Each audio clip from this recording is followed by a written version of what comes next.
Hello and welcome to The Future Farmer in association with Cars Billington, leading the industry through people, products and innovation.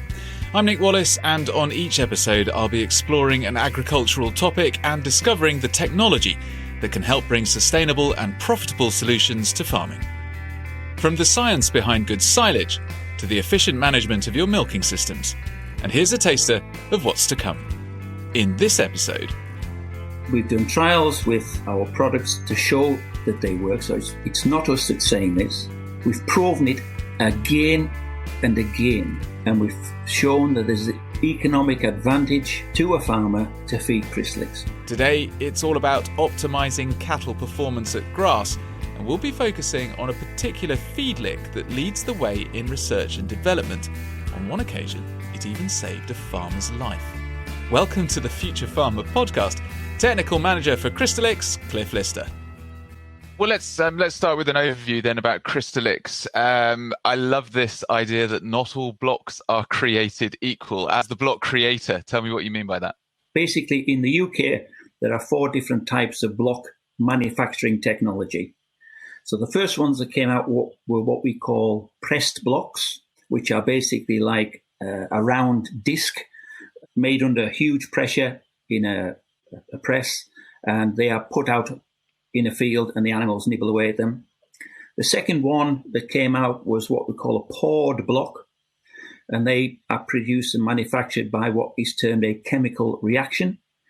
It's similar to mixing concrete, not doing a disservice, but they use an active ingredient in the formulation, typically either calcium oxide or magnesium oxide. In the presence of moisture, that reacts to produce a hard crystalline block. There is another product that's come on the market more recently, manufactured by a thin film evaporator technology. It's difficult to get full evaporation with that process. The technology was developed in the 1930s to produce condensed milk or evaporated milk. So you can condense a liquid by partial evaporation, but it's extremely difficult to control that type of technology to fully dehydrate that liquid, because once you start to get it with a very high dry matter content, it starts to burn and char. With Crystallics, it was a patented product from the US in the mid-70s by a fellow called Carl Mackenzie. It was initially bought for the UK by Pfizer, and they developed the mill in Birkenhead in Liverpool. And when they decided to pull up sticks, the Crystallics brand and format and the whole shebang was bought by Cars Group at the time. And the plant was taken apart. I think it was 24 flatbed wagons, brought it up the M6 in Arctic wagons, and it was rebuilt at its current site at Silleth here in West Cumbria. And the technology for Crystallics, it's very, very similar to making treacle toffee. So basically we make a mixture of molasses, treacle in effect. We add the vegetable oil. We cook that to temperatures typically 118 to 120 degrees C. So we're boiling off the moisture from the molasses, and then we drop that cooked toffee into a vacuum vessel to flash cool it. We can cool 2 ton of toffee material from 120 degrees down to 70 degrees, 65, 70 degrees in 12 to 15 minutes. It's an exceptionally efficient method of flash cooling the product. And then we add in the minerals and trace elements, and more specifically the vitamins, and then we just mix them together, put it straight in the tub. You provide these products across the main livestock areas. What are the key differentiators between them? Cattle have different requirements to sheep. Mainly, cattle require copper, sheep don't. So you can feed a sheep product to cattle, but you can't feed a cattle product to sheep, otherwise you'll kill them. For growing animals, and growing lambs for that matter, they tend to have a very modest requirement for specific minerals such as magnesium. So you don't typically add much magnesium to a growing animal block, but a lactating cow or a lactating sheep has a requirement for magnesium because it puts magnesium out in her milk. And that's if you have a magnesium deficiency in those animals, which typically occurs when the grass is very young and growing very quickly, so spring or autumn, then we need a high magnesium product specifically for those lactating animals. You formulate these different blocks. Why do you need to keep changing the recipes? What do you need to keep across and keep on top of? With Crystallics, we don't actually change the recipes as often as you might expect. I work on the principle, if it ain't broke, don't try to fix it. But as new technologies come in and new nutritional recommendations come in, if the recommended allowance, for argument's sake, for phosphorus is reduced, then it allows us to reduce potentially the phosphorus content of our blocks if it's safe to do so. And also, we've got to take into account the main feed material that all ruminants eat is forage. So it's what the farmer produces. And the major mineral content of the forage that is produced on the farm, so major minerals will be calcium, phosphorus, magnesium, sodium, potassium, etc. The major mineral content of those forages is dictated or controlled, if you like, by the grassland management practiced by that farmer. How much fertilizer he puts on, how much lime he applies to the soil, etc. And he can control to a very good degree the major mineral profile of the forage that he produces. But from a trace element point of view, the grass really doesn't care. So we have to provide the trace elements and the vitamins to balance up the diet. In your conversations with farmers, what do they say to you about Crystallics? The questions usually start along the lines of, do your products work then? Well, go on then. That's a good question. Do your products work and how do they work? Within Caltech, we've done an awful lot of independent university research over the years to prove that the products do what they say. Because it's a treacle toffee based product, it's physically hard. And like toffee, if you leave a tray of toffee open in your kitchen, it'll get sticky on top. And it's that sticky layer that is rehydrated. It absorbs water from the atmosphere. And it's that sticky layer on the top of the blocks that the animal actually licks off. So intakes are remarkably small. 70, 75 kilo ewe will eat perhaps 50 grams of Crystallics. A growing heifer, perhaps 100 to 150 grams of Crystallics. So intakes are remarkably small compared to other products in the marketplace. And so the question that is often thrown at us is, well, if they eat so little, how can it do any good? And the research that we've conducted over 25, 27 years now has proven beyond any doubt that Crystallics does enhance animal performance at grass and in the wintertime. So I'll go back to that question about the discussions you have with the farmers, providing you've overcome any cynicism. What do you then talk to them about the forage that they're producing and how your products can complement them? Well, basically, if let's say it was a growing heifer, so we have grass typically on its own will not, or any forage will not provide a nutritionally balanced diet. Some nutritional supplement is required to produce a balanced diet. And optimum animal performance comes with nutritional balance. So we formulate the Crystallics products to balance up the typical deficiencies that we see in UK forages. And so from a growing heifer's point of view, we have loads of research from different universities in the UK and abroad to say that if Crystallics is put out for those animals in a grazing situation, we will enhance animal performance in terms of improved growth rates at grass. And the longer you feed it, the performance just continues. So for growing animals, if it's a beef farmer, growth is key. The faster the animals grow, the more weight they put on, the more economic it is for the farmer because he's got more weight to sell in the autumn time. For replacement heifers, if those animals are going to be retained in the herd and used for breeding animals, we have done research with heifers that are running and mated with the bull at grass, and we have shown again with access to Crystallics, we will enhance fertility and conception rates in those animals. And it's not our data, it's independent research data. That's the key. And so essentially you're providing farmers a significant return on their investment. The value of their cattle increases by using the product. We came up a number of years ago when we first started getting research with improved animal performance from Newcastle University. We came up with a strap line in our adverts, double your money, feeding Crystallics at grass. And we could prove that the extra value of the increased live weight of those animals at grass, if you deducted the cost of the Crystallics that they ate during that period of time, the farmer was still at least doubling his money compared to what he had invested in Crystallics. And that's probably the minimum, in all honesty. Let's have a look at the individual products within the range that you provide, because you have a great one called Garlics, which I'd like to find out more about. What particular products are best for which use?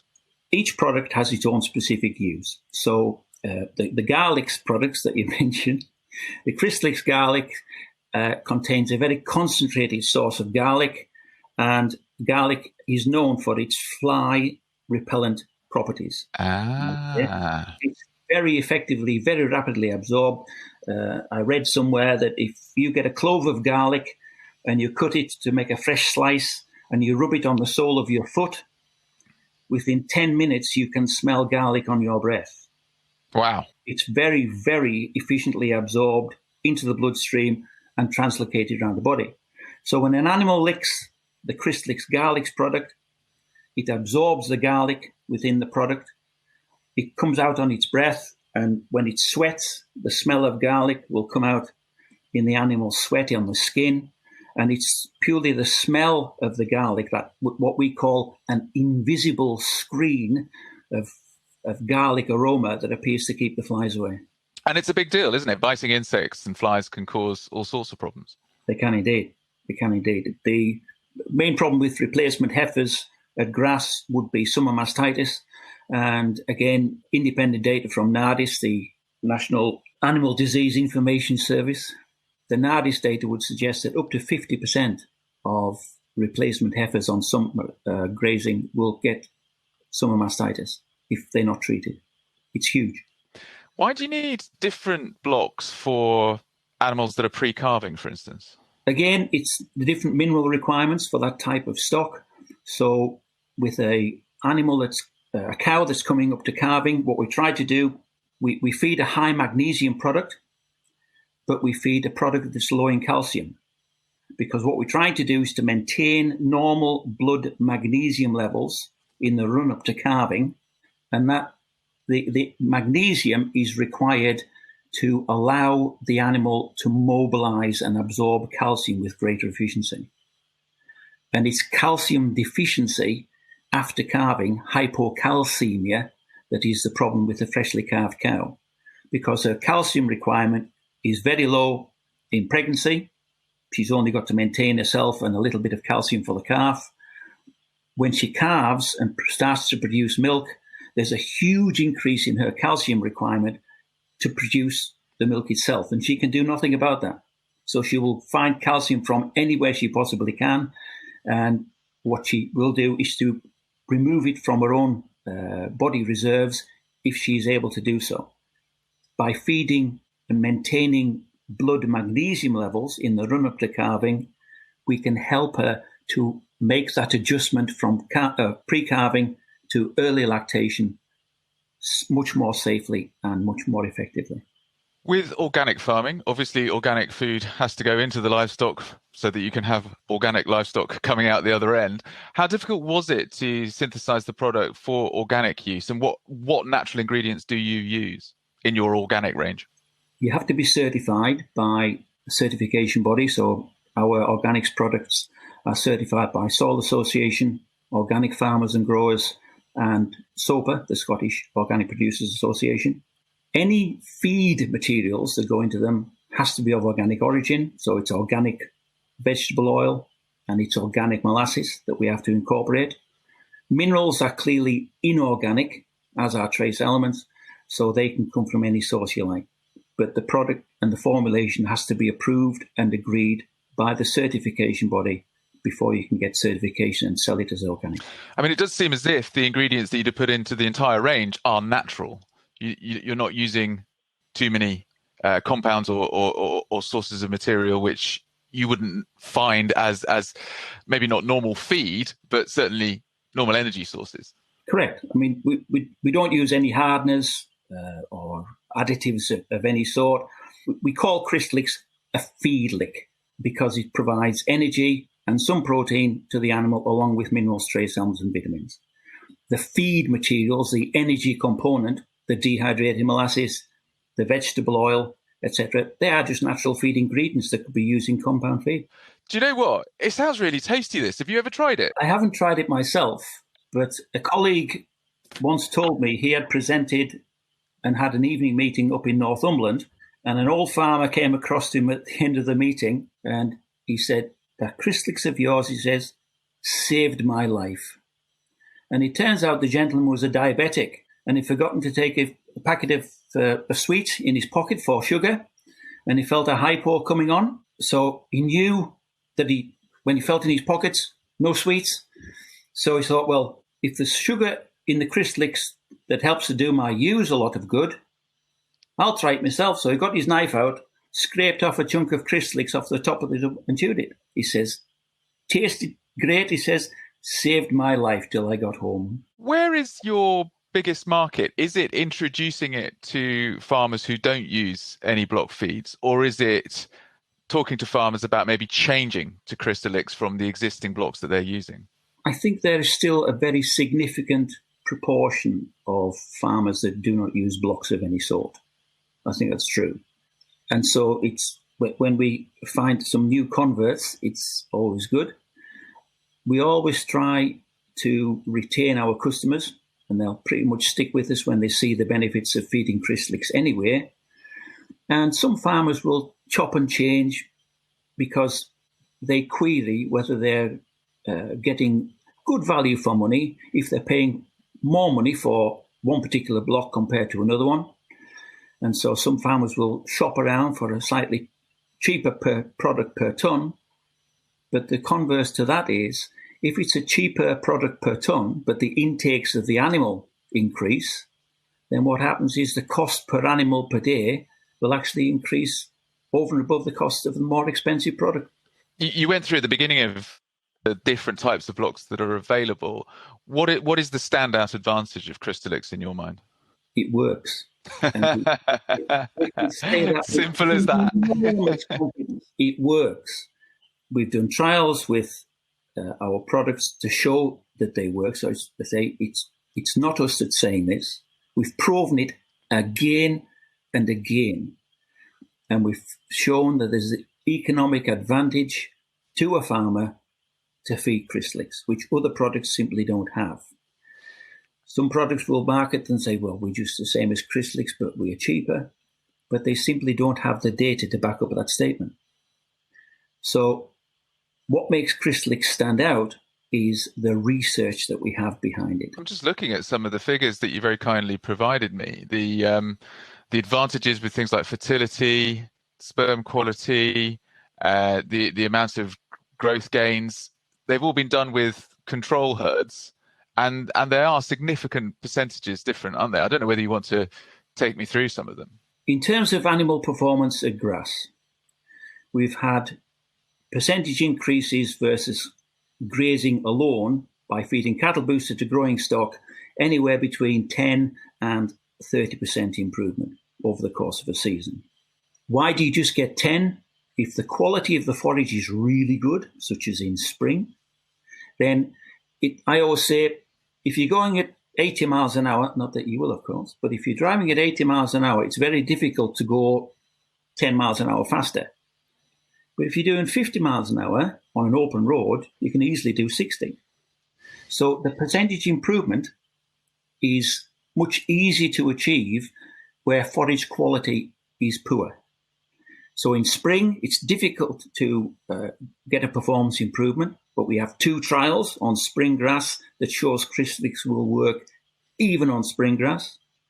The longest study we did was a 175-day grazing study in Germany.